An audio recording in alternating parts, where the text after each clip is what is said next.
Ben bugün buraya gelen analarımı, kardeşlerimi, bacılarımı, şəhid ailələrini, yaxınlarını hamısına çox sağ olun deyirəm və mənim balam heç vaxt evində hərbiçi olduğu üçün mən ona süfrə açıb ad günü keçirtməmişəm.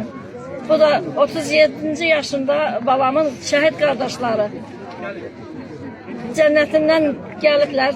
Mən belə təsəvvür edirəm. Onlar bugün hamısı buradadılar. Mən balamın qarşısında baş əyirəm və buradakı bütün şəhidlərin, bütün Azərbaycan şəhidlərinin qarşısında baş əyirəm.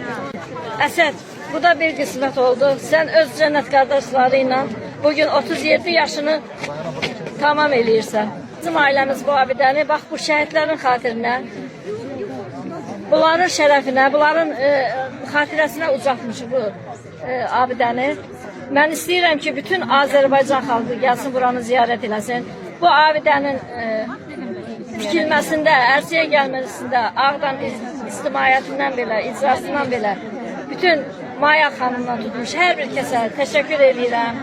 Bizim balalarımız bu torpaqlarda güllə yağışının altında, qarda, yağışda, soyuqda yəni şəhid oldular. Bizim üçün şəhid oldular, bizim azadlığımız üçün şəhid oldular.